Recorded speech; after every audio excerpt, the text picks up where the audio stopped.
আবু তালেব আমার নবীর জড়ায় ধরে ঘুমাইতো। রাত্রের বেলায় নবী নিজের সন্তানগুলিকে কাছে না রেখে নবীরে জড়ায় ধরে ঘুমাইতো। কোথাও সফরে গেলে সর্বপ্রথম নবীর চেহারা মুবারক দেখা যাইত, আবার আসার সময় নবীর চেহারা মুবারকটা দেখত। কি বুঝেন, ভালোবাসা কম না বেশি? তাম পৃথিবীর সমস্ত আশিকে রাসূলদের ভালোবাসাটা যদি এক পাল্লা বায় রাখা হয়, আবু তালেবের একদিনের ভালোবাসার সমান হবে না। সেই আবু তালেব নবীর জন্য এত পাগল ছিল রে, 3টা বছর নবীর জন্য কারাবন্দী ছিল, গৃহবন্দী ছিল 3 বছর নবীর সাথে। এত কষ্ট করছে, এত সাপোর্ট দিছে। আবু তালেব যতদিন বেঁচে ছিল মক্কার মানুষ নবীর উপরে টাচ করার সাহস পায় না। আবু তালেব এতটা নবীরে টেগেল দিছে। সেই আবু তালেব যেদিন দুনিয়া থেকে বিদায় হয়ে যাবে, মরণাপন্ন অসুস্থ হইয়া যখন শুয়ে আছে, দুনিয়া থেকে বিদায় হয়ে যাবে, আল্লাহর নবী তাকায়া দেখে আবু তালেবের অবস্থা খুব খারাপ। তাই নবী দৌড়ায়া গেছেন চাচার কাছে, গিয়া দেখে চতুর্দিক দিয়া বড় বড় বেঈমানগুলি বসে আছে। আবু জাহেল, আবু লাহাব, উতবা, উতাইবা, যত বড় বড় নেতা ছিল মক্কা নগরীর, সবগুলি আবু তালেবের চতুর্দিকে ঘুরে ঘুরে বসে আছে। আল্লাহর নবী আবু তালেবের কাছে গিয়া বলেন, চাচা গো, দুনিয়া থেকে তো বিদায় হয়ে যাবে, আমি আপনার ভাতিজা মুহাম্মদ, সারাটা জীবন দ্বীনের দাওয়াত দিতে গিয়ে, ইসলাম প্রচার করতে গিয়ে আপনি আমার পাশে ছিলেন তো চাচা। শুধু তাই না, বাবার আদর আমি পাই না, আপনি চাচার কাছ থেকে আমি বাবার আদর পেয়েছি। আজকে আমার চোখের সামনে আপনি চলে যাবেন, প্রাণের চাচা দুনিয়া থেকে বিদায় হওয়ার আগে একবার শুধু আমার সঙ্গে পড়ে নেন, লা ইলাহা ইল্লাল্লাহ মুহাম্মাদুর রাসূলুল্লাহ সাল্লাল্লাহু আলাইহি ওয়াসাল্লাম। কালেমা পড়ে নেন। আবু তালেব কিন্তু কালেমা পড়ে নাই, খুব খেয়াল রাখবেন। তো রাসূল দাওয়াত দিতেছে কালেমা, কোন সময়? মরার আগ মুহূর্তে। প্রাণের চাচা কলিজাটা দিয়ে আমারে ভালোবাসছে, আমি আপনারে কলিজা দিয়া ভালোবাসি। কালেমাটা পড়েন। আবু তালেব চতুর্দিকে ঘুরাইয়া ঘুরাইয়া নবী বুঝতে পারছে যে আমার চাচা আবু জাহেল, আবু লাহাব, উতবা, উতাইবা চতুর্দিকে বসে। আল্লাহর নবী বলেন, প্রাণের চাচা গো, বুঝতে পারছি আপনার চতুর্দিকে বড় বড় নেতারা বসা আছে, তাদের সামনে আপনি কালেমা পড়তে চান না, অসুবিধা নেই, আপনি শুধু আপনার টুট লড়াইয়া লড়াইয়া আমার কান পর্যন্ত শব্দটা পৌঁছায় দেন। কিন্তু এরপর আবু তালেব কালেমা পড়ে না। পয়গম্বর আরো কাছে গিয়া বলে, প্রাণের চাচা, হ্যাঁ, এরপরও যদি আপনার সুবিধা না হয় তাহলে আমার কানটা আপনার টুটের উপরে লাগাইয়া দেই, আপনি শুধু টুট লড়াইয়া লড়াইয়া আমার কান পর্যন্ত পৌঁছায় যান। এরপরও আবু তালেব রাজি না। এবার নবী বললেন, প্রাণের চাচা, তাও যদি আপনার অসুবিধা হয় তাহলে আমি কালেমাটা পড়ি, আপনি শুধু আমার সঙ্গে জিহ্বাটা লড়াইবেন, এতটুক বললেই হবে। ওয়াদা দিলাম কিয়ামতের কঠিন ময়দানে আপনার চাচারে ছাড়া আমি নবী জান্নাতে যাব না। আবু তালেবের কপাল কেমন ছিল। এরপরও আবু তালেব কথা বলে না। একটা পর্যায়ে আল্লাহর নবী বলেন, প্রাণের চাচা করবেন না কালেমা, আমি আপনার ভাতিজা, ইসলামের জন্য দ্বীনের জন্য আপনি অনেক বড় ভূমিকা রাখছেন, কালেমাটা পড়েন, কিয়ামতের ময়দানে আমি নবী আপনার জন্য সুপারিশ করব। এক পর্যায়ে আবু তালেব বলল, ভাতিজা তোমার ব্যাপারে নতুন করে আমার ওয়াজ করার কোনো দরকার নাই। ভাতিজা গোটা মক্কা নগরীতে কেউ তোমারে না চিনলেও আমি আবু তালেব তোমারে চিনি। তুমি যে সত্য নবী, তুমি যে সাধারণ কোন মানব না, সেটা তো তোমার জন্মের পরে আমি বুঝতে পারছি। সুবহানাল্লাহ। তোমার জন্মের পরে তোমারে কোলে নিছি, সেদিন আমি চন্দ্রের লড়াচড়া দেখে বুঝতে পারছি তুমি সাধারণ কোন মানব না। ভাতিজারে, সিরিয়ায় ব্যবসা করতে গিয়েও বুঝতি তুমি সাধারণ কোন মানব না। তোমার আমার নিজের ঘরে রেখে সন্তানের মতো লালন পালন করছি, অলৌকিক অনেক ঘটনা আমি দেখছি। তুমি যে সত্য নবী, তুমি যে সত্য নবী, এর মধ্যে কোনো সন্দেহ নেই। ভাতিজা তোমার কোরআন সত্য সেটাও জানি, তোমার একত্ববাদী খোদার দাওয়াত দেওয়া সেটাও জানি, এক আল্লাহর উপর ঈমান এর দাওয়াত দাও সেটাও বিশ্বাস করছি। আমি জানি সত্য, তুমি সত্য, কোরআন সত্য, তোমার আল্লাহ সত্য, দ্বীন সত্য, ধর্ম সত্য, সব জানি। ভাতিজা আমি আরো জানি, তোমার কালেমা যদি না পড়ি গো চিরস্থায়ী জাহান্নামে যাব সেটাও আমি জানি। তোমার কালেমা যদি পড়ি চিরস্থায়ী জান্নাতে যাব সেটাও আমি জানি। ইয়াদ রাখবেন, আবু তালেব জানতো না জানে না? জানতো, কথা ইয়াদ রাখবেন। আবু জাহেল জান্নাত শূন্য বিরোধিতা করত, আবু তালেব কই আমি সব জানি, সব জানি, সব জানি। তাই আল্লাহর নবী বলেন, প্রাণের চাচা সব যদি জানেন তাহলে পড়েন না, কালেমাটা পড়েন।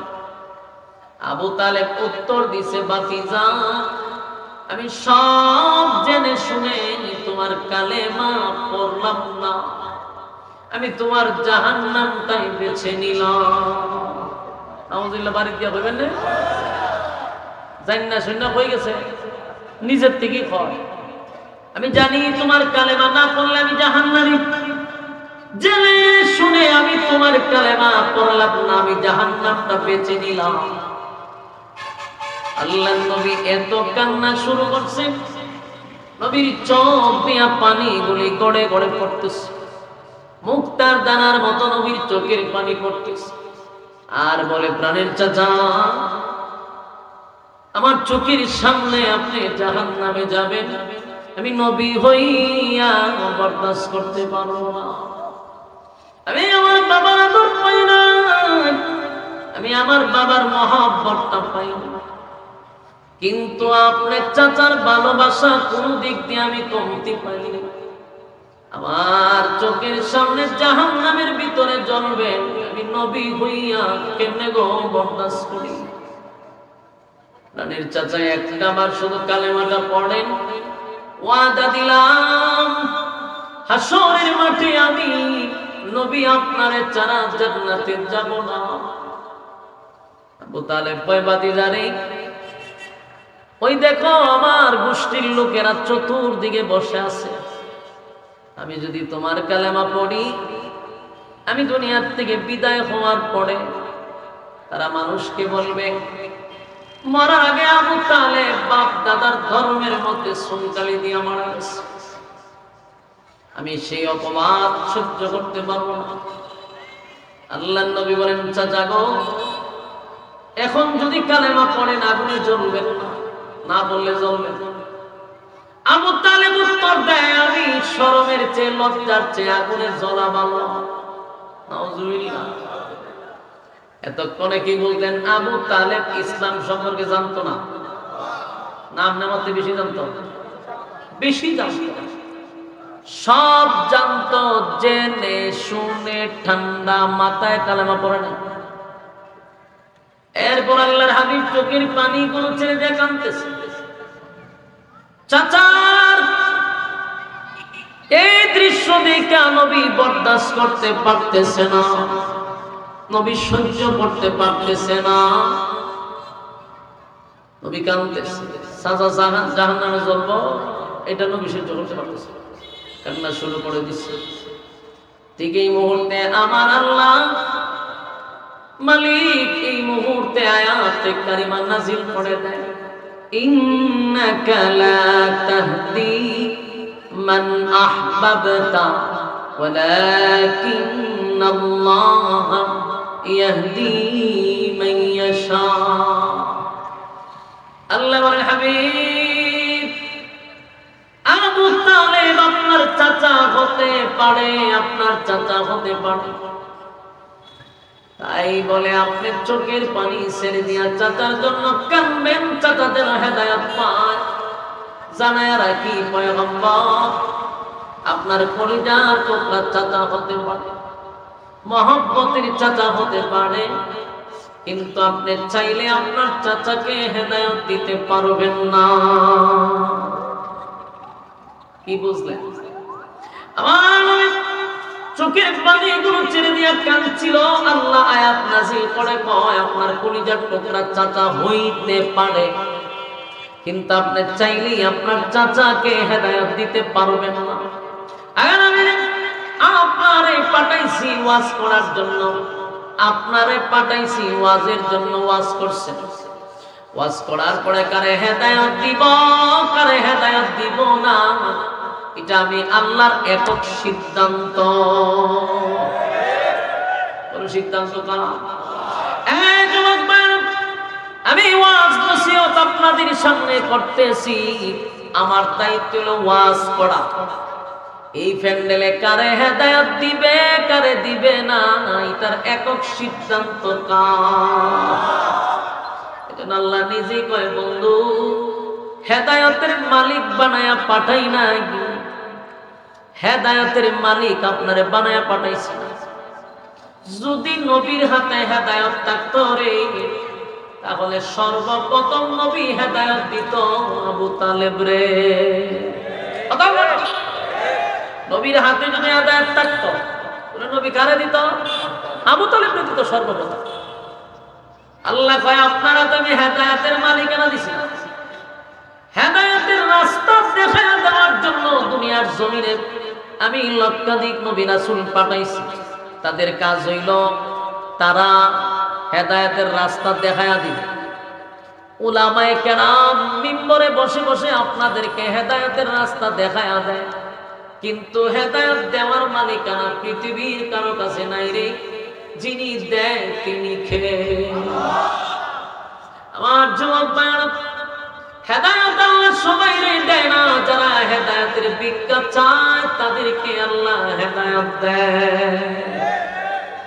মাহফিলে অনেক মানুষ আসে, নিয়ত আর মান বরকত, সবাই কিন্তু এক নিয়তে মাহফিলে আসে না, এক উদ্দেশ্যে আসে না। আমার যুবক ভাইরা, হাতে পায়ে ধরে বলি, হেদায়েত আসমান থেকে লাইমা দিবে না, আল্লাহর কাছে হেদায়েতের ভিক্ষা চাইতে হবে। গভীর রজনীতে নজুলে রহমতের সময়, এখন প্রচন্ড ঠান্ডার রাত, ঠান্ডা পানির মধ্যে হাত দেওয়া যায় না।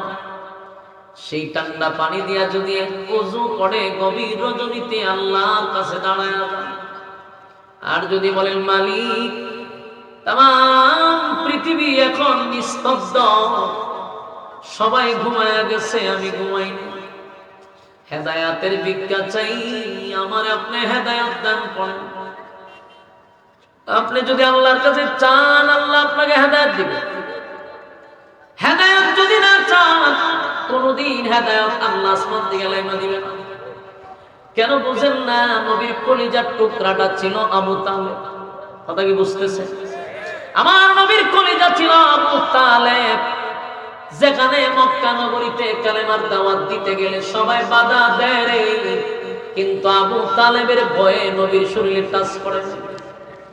আবু তালেব আমার নবীর এত মহব্বত করত, এত ভালোবাসত, তার মধ্যে কোন সন্দেহ ছিল? কিন্তু আবু তালেব হেদায়েত পাইল না কেন? আবু তালেব হেদায়েতের জন্য আল্লাহর কাছে দরখাস্ত করে নাই। কোনদিন আল্লাহর কাছে বলে নাই যে আল্লাহ আপনি আমারে কবুল করেন। কোনদিন আল্লাহর কাছে চায় নাই, আল্লাহর কাছে চায় না তারে আমি দেই না। এটা আপনি নবীর বাতিজা হন, নবীর চাচা হন, কামিত না। এই ওয়াজটা আরো কিছু বোঝার এখানে আছে। এখানে ওলামায়ে কেরাম জিজ্ঞাসা করেন এই আয়াতটা কেন নাজিল হয়েছে। এই আবু তালেবের নিয়ে আল্লাহ এই আয়াত নাজিল কইরা রাসূল স্পষ্ট করেছে আপনাকে হেদায়েতের মালিক বানায় পাঠিয়েছেন। তাহলে আমার প্রশ্ন হলো, নবী যদি হেদায়েতের মালিক না হয়, এদেশের কোন পীর ফকির আপনারে হেদায়েত দেওয়ার ক্ষমতা রাখে? কথা বলতে দিই, নবীদের হাতে হেদায়েত নাই। নবীরা হেদায়েতের রাস্তা দেখায়া দেওয়ার জন্য আল্লাহ দুনিয়ায় পাঠাইছে। আর হেদায়েতের একক মালিকানার দায়িত্ব স্বয়ং আল্লাহর কাছে। নবীদের কাছে যদি না থাকে আমরা হিসাবে তো থাকবো নি। এই বিভ্রান্ত, এই ভুল ধারণা আমাদের মন থেকে সরানো দরকার। কথা কয় না? পৃথিবীর কোন পীর ফকির আপনাকে হেদায়েত দিতে পারবে না। হেদায়েতের রাস্তা দেখায়া দিতে পারবে, কিন্তু হেদায়েত দিতে পারবে না। এটার একক মালিকানা আল্লাহর হাতে। তবে একটা কথা জেনে রাখবেন, আল্লাহ যারে ভালোবাসেন ওই লোকগুলাকে আল্লাহ দ্বীনের কাজে লাগায়া রাখে।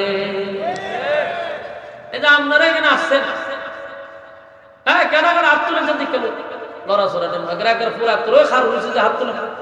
আপনারা যেখানে আইছেন, আপনারা যে আল্লাহ ভালোবাসে বিশ্বাস হয়নি, আত্মা মায়া হবে হেদায়েত কেমনে পাইতো?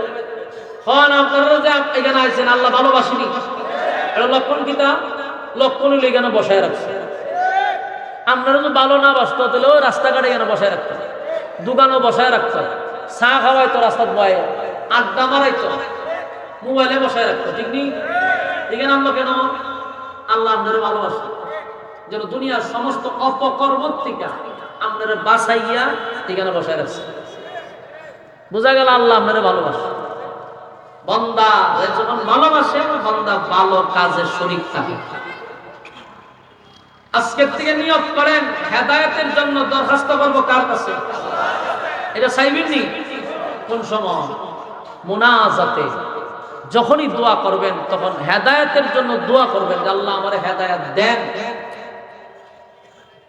সমাজের বহু মানুষ আছে, বাস্তবতা মিলায়া দেখেন, বাস্তব না বাস্তব দেখেন। বহু মানুষ আছে তাদেরকে হুজুরে ওয়াজ করে, মিম্বরে বসে ওয়াজ করে, ঘরে ওয়াজ করে, কিন্তু আল্লাহর বান্দার কোনো পরিবর্তন নেই। ঠিক ঠিক হুজুর বাইটটা খাওয়ায় দিলে খামো, কারণ এর হেদায়েত এর কপালে নাই। এই জন্য সব সুদা হয়, হে সুদা হয়। বাস্তব কইছি না? বাস্তব। কারণ তুমি হেদায়েত আল্লাহর কাছে চাও না, মালিকের কাছে হেদায়েতের জন্য দোয়া করতে হবে, আল্লাহ আপনি আমারে হেদায়েত দান করেন। যুবক ভাইরা আমার মালিক হেদায়েত যে চায় তারে আল্লাহ বেশি মহব্বত করে, তারে আল্লাহ বেশি ভালোবাসে। আল্লাহ বলে বান্দারে তুই যদি আমার কাছে সাহায্য চাস, সবার আগে আমি আল্লাহ বেশি খুশি হই। মালিক কোন সময় চায় না মালিকের একটা বান্দা জাহান্নামের আগুনে জ্বলুক, এটাকে আল্লাহ চায় না। না, জাহান্নামে আপনারা যান, এটা আল্লাহ চায়। কারণ আল্লাহর মায়া দয়া বেশি, মায়া দয়া মালিকের বেশি। আল্লাহ বলেন আমার একটা বান্দা জাহান্নামে যাক, সেটা আমিও চাই না, কিন্তু বান্দা তো আমার কাছে হেদায়েত চায় না। চাইলে বান্দার আমি দিতাম, বান্দা আমার কাছে চায় না রে, আমার কাছে না চায় বাবার কাছে চায়। এর কপালও কি এমনি এমনি টানা পড়ছে? বিপদে পড়লে আল্লাহর কাছে না চাইয়া বাবার কাছে চায়। এই জন্য আল্লাহ ভাইয়ের খবর আমি ঠাড়া বানাই দিচ্ছি, এর খবর হেদায়েত বাস্তব না বাস্তব চাইতে বোকার কাছে আমার মালিকের কাছে চাইতে হবে। আল্লাহর কাছে চাইলে মালিক খুশি হয়। আপনি যদি গভীর রজনীতে সেজদায় পড়িয়া তামাম জিন্দেগীর গুনাহ রূপে লজ্জিত হইয়া বলেন মালিক গুনাহ করছি, অন্যায় করছি, কিন্তু আপনি আমারে মাফ করে দেন, আপনার মহব্বতের বান্দাদের সঙ্গে আমারে শামিল করেন। আল্লাহ আমি আপনার কাছে হেদায়েতের ভিক্ষা চাই, হেদায়েতের ভিক্ষা চাই। বান্দা যদি চোখের পানি গুরু ছেড়ে দিয়া কান্দে আর মালিকের কাছে দরখাস্ত করে, আল্লাহ একটা পর্যায়ে জিজ্ঞাসা, এ ফেরেশতারা আমার বান্দা কেন কান্দে রে, বান্দায় কেন কান্দে? ফেরেশতারাই বলবে মালিক গভীর রাত হয়ে গেছে, চতুর্দিকে মানুষ ঘুমায়া গেছে, পশু পাখিরাও ঘুমায়া গেছে, মানুষরাও ঘুমায়া গেছে, কিন্তু এই বান্দা হেদায়েতের ভিক্ষার জন্য গভীর রজনীতে আপনার দরবারে হাত বাড়াচ্ছে। আল্লাহ জাহান্নামের ভয়ে হাত বাড়ায়, জান্নাতের আশায় আপনার বান্দা ঘুমায় না গো। আল্লাহ তখন জিগায়, এই বান্দা কি কোনদিন জাহান্নাম দেখছে? না মালিক জাহান্নাম দেখে নাই। বান্দা কি জান্নাতের নাজ নিয়ামত দেখছে? না মালিক জান্নাতের নাজ নিয়ামত দেখেন। তাহলে গভীর রাত্রে ঠান্ডা পানি দিয়া উযু করে নজুলে রহমতের সময় আমি আল্লাহর কাছে কেন ভিক্ষা চাই রে? বলে মালিক আপনার বান্দা আপনার প্রিয় বান্দা হতে চায়। আল্লাহ বলেন ওয়াদা দিলাম, চোখের পানি শুকানোর আগে আগে জিন্দেগীর গুনাহ মাফ করে দিলাম। আমি আমার বান্দারে মহব্বতের বান্দা হিসেবে গ্রহণ করলাম। আমার যুবক ভাইরা, আপনাদের কাছে আমার আবদার হলো হেদায়েতের জন্য আল্লাহর কাছে দরখাস্ত করেন। শুধু শুধুই কথা বললেন না যে হুজুর আপনারে আল্লাহ হেদায়েত দেয় না কেন? হেদায়েতের জন্য মালিকের কাছে চাইতে হবে, মালিকের কাছে আপনি দরখাস্ত করতে হবে। তারপরে আমার মালিক বলে আমি আমার বান্দাদের প্রতি দয়া মায়া দিয়া ঢাইকা রাখি। আমার দয়া মায়া বেশি, চাইতে দেরি আমি দিতে দেরি করি না। কিন্তু যদি না চাস, নবীর চাচা হইল কাম হবে না, নবীর ছেলে হইল কাম হবে না। নূহ পয়গম্বরের ছেলের আল্লাহ মারছেন, কথা বলেন সাইজ করছে, অসংখ্য নবীদের ছেলেরাও সাইজ করছে। এর দ্বারা বুঝাইল তুই যদি না চাস, নবীর ছেলে হইল কাম হবে না, নবীর চাচা হইল কাম হবে না। আমার কাছে চাইতে হবে, চাইলে আমি দিতে বাধ্য। কিন্তু কপাল খারাপ, আমরা তো চাই গিয়ে আরেক জায়গা মতো চাইতেই কথা হয় না। আমার জায়গা মতো চাইতে হবে। আল্লাহ বলেন কাউরে আমি ফিরাইয়া দিই না, বান্দারে চাওয়ার মতো চাইলে মালিক শুনে। ঠিক কারা কারা চাইবেন আব্দুল্লাহ দেখা যায়। লিল্লাহে তাকবীর, লিল্লাহে তাকবীর। আল্লাহ সবাইকে এই কথাগুলির উপরে আমল করার তৌফিক দান করো, সকলে বলে আমিন।